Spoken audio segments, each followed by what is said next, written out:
Hey everybody. On today's episode, we're going to try a fish recipe called Psari plaki. Now, normally, when you think of Mediterranean fish dishes, your first thought is the grilling.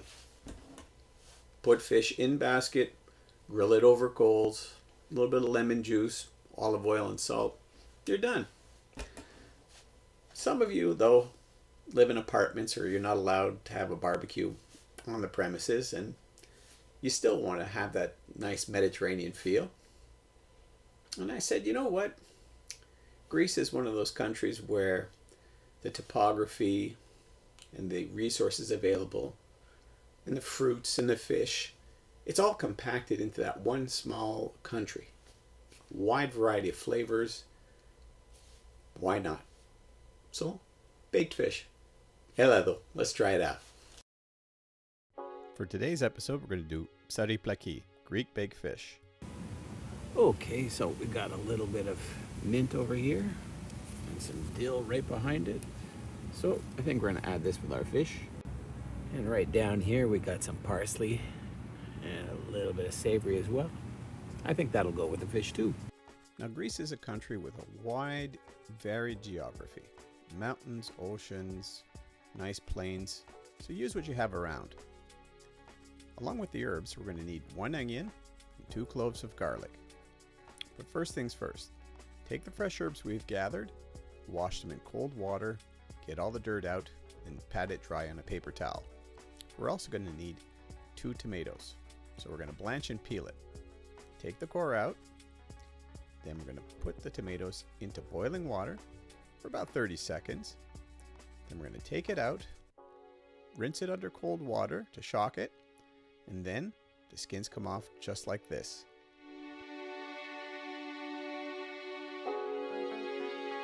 Now that the skins are removed, we cut the tomatoes in half, and then we slice it 4 times on the length, and then another 4 times on the width, just to cube it up. Whenever you're making psari plaki, always remember there are 4 main flavors to it. You have tomatoes, you have onions, garlic, and lemon. You can't have psari plaki without it. However, just make sure that you add the seasonal elements and everything in proportion. So try it like I'm doing here, and then when you're used to it, add other things. So now I'm going to dice up the onions, fairly small, very simple little cubes, and then I'm going to get to work on my garlic. Now the garlic has to be pretty fine, so I'm going to run it along this microplane rasp here. The fine puree allows it to dissolve very easily in the olive oil with the onions, and that's what gives it a good foundation of flavor. You see? Very fine. Now as an optional vegetable, I'm using diced up celery, but you could use spinach, greens, whatever you have available. So next, we're going to oil a pan, and then you use about 500 grams of whitefish. I'm using haddock, but if you're really going for authenticity, you could do something like sea bass or amberjack. So pat it dry, cut the fish into manageable sized pieces.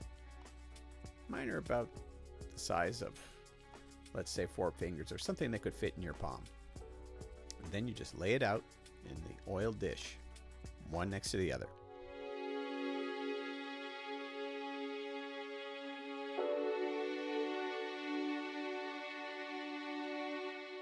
Once we've done that, we get a lemon, cut it in half, and we juice it all over the fish. Now this helps partially cook the fish and also give it a really nice acidic, sharp flavor. So now onto the sauce. First step, get 150 mils of olive oil, get it on the go on medium heat. Then we add up our diced onions until they color and they're translucent. Once that happens, we add our garlic. Now you don't add your garlic before, because since it's so fine, it could burn, and if it burns, it goes bitter. So stir it up once the onions have browned a bit, and then we're going to add our vegetable component, which are the diced up celery bits that we made earlier. You could add zucchini as well if you wanted. And then we add our tomatoes, followed by all those washed herbs that we chopped up. Fresh dill, fresh parsley, mint, savory, wide variety of Mediterranean herbs. Then we add 150 ml of white wine and a little bit of water just to dilute it.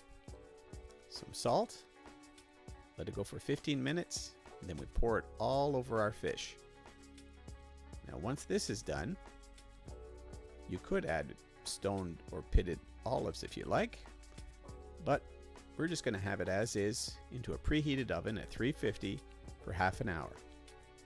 Once that's done, I serve it with an accompaniment of sauteed mushrooms and white wine, a little bit of rice.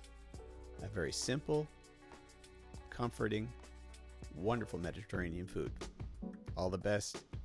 Have a great week.